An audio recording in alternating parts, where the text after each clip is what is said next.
Ayos naman, Nay. Nag-aaral po ako mabuti. Pinuri nga po ako ni teacher kahapon. Wow, anak! Ang galing-galing naman. Gusto mo kausapin ang tatay mo? Nak, Aya. Nak, miss na miss ka na namin. Huwag mong pasasakitin ang ulo ni Lola Mirna mo, ha? Opo, Hello, anak. Yung allowance mo ba? Natanggap mo ba? sobra nga po eh. Sa mga iba, tinago ko. Para pagbalik niyo dito, ililibre ko po kayo. Talaga? Bait-bait mo naman. Ano pong kinakain niyo dyan? Ayan po ba yung noodles sa Korea? Masarap po ba yan? Oo. Ito nga yun. Ito nga eh. Oh, init. Ang sarap. Anak. Ano nga pala yung niluto ng lola mo dyan? Fried chicken, Nay. O sige, anak. Baka maputol na to ha, kasi promo lang to. Baka mapuputol to bigla. Sandali lang, Nay. Usap po na tayo. Nak, huwag makulit, anak. Nay. Anak, lagi mo tatandaan, mahal na mahal ka namin ha. Opo. Hello? Nak? Naputol na. Hayaan mo. Pagbalik natin ng Pilipinas, sigurado namang hindi na tayo makakabalik dito dahil blacklisted na tayo. Tatagan lang natin ang loob natin, Leslie. Sige na, kumain ka na. Raul?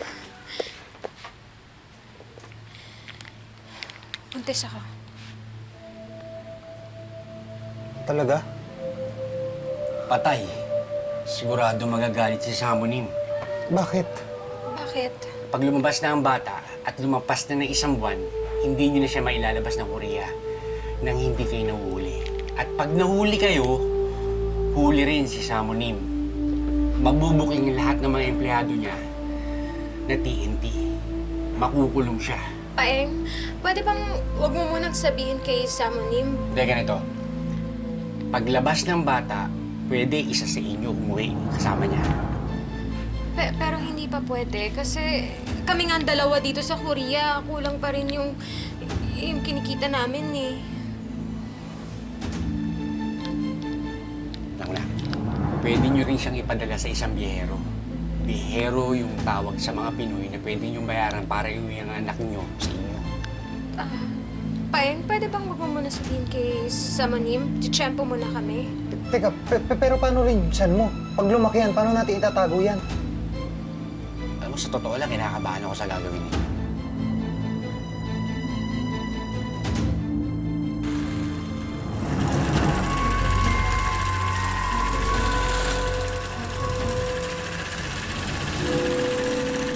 Doorstep! Pakate! Pate!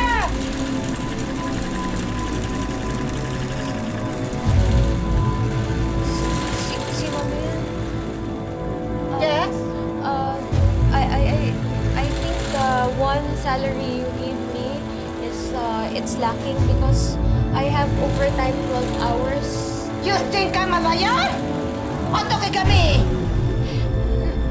No, please. I really need it for my kid. It's for her school, please. I don't care! I pay you good amount! You are... Pakate! What's wrong? Come here! Are you pregnant? What?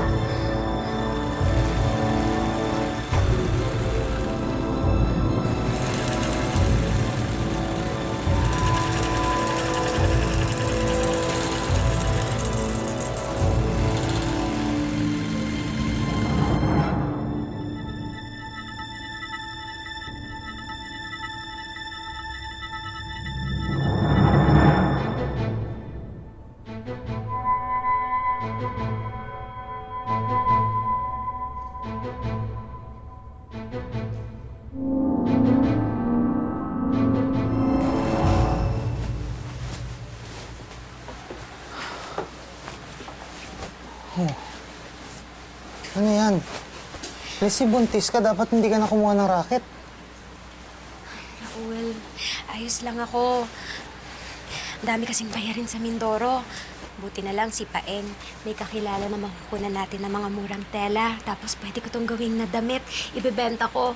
Naku, pandagdag din yun sa padala natin kay Eya. Gusto mo ako na lang magbenta nito? Raul, puro ka na overtime. Kaya ko na to. Nag-aalala lang ako sa'yo eh. Baka kung mapano ka. Love. Sabi ko sa'yo, okay lang ako. Alam mo, kapag nakaipon na tayo ng pera, pwede na tayo umuwi ng Pilipinas. Tapos magkakasama na tayo doon. Alam mo, namimiss ko na talaga ang Pilipinas. Namimiss ko yung kumain ng mangga sa bagoong. Saan tayo kukuha nun dito sa Korea? Ikaw talaga. Kakayakan mo. Uy, mangga baka mo. Gusto niyo pumunta tayo sa Hewadong? Tindahan ng mga produktong Pinoy doon. Doon baka may manggang hilaw. Ano, gusto mo? O sige, ayusin na natin to. Sige, O sige, dili. sandali lang. Ha? Ayusin lang namin to. Higpit lang. Ito nga pala si Clara. Kilala kong biyera. Pwede makatulong. Annyeonghaseyo. Nabanggit nga pala ni Paeng na nangangailangan daw kayo ng biyahera para sa baby niyo. Oo, nga pala matanong ko, bukod sa pagdadala ng mga bata patungo sa Pilipinas, ano palang trabaho mo? Yung mga biyahera na katulad ko, kami yung mga nagdadala ng Pinoy na produkto dito sa Hewadong. Wala kasing tax kapag kami lang. Tapos, kapag umuwi kami ng Pilipinas, saka kami nag-uuwi ng mga bata. Matagal ka na ba sa trabaho mong yan? Magli-limang taon na rin. Alam niyo, huwag na kayong mag-alala. Mapagkakatiwalaan to si Clara. Matagal ko na kilala rito yan. Hindi ba makakatulong sa inyo to? Pasensya na kayo, ha? Pag-iipunan namin ni Raul yung pambayad sa inyo para madala niyo yung anak namin patungo Pilipinas. Leslie, alam mo, nag-aalala pa rin ako sa inyo ni Raul. Paano pag namuking kayo ni Samonin? At malaman niya na buntis ka? Ano gagawin niyo?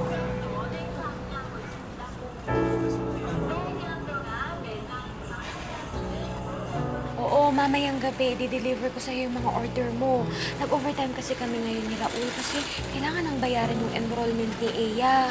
Tapos 400,000 won din yung biyahe ko. Wait again! Bye na. Maras!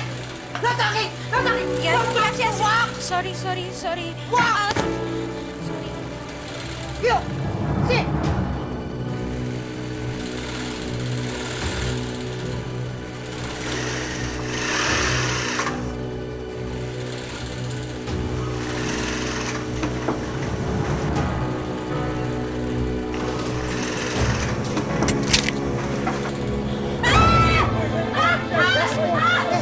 Oh my God! What happened? What happened? Help us! Help us! Please! Help us! Help us! Help us! Help us! Help us! Please! Help us! Help us! Please!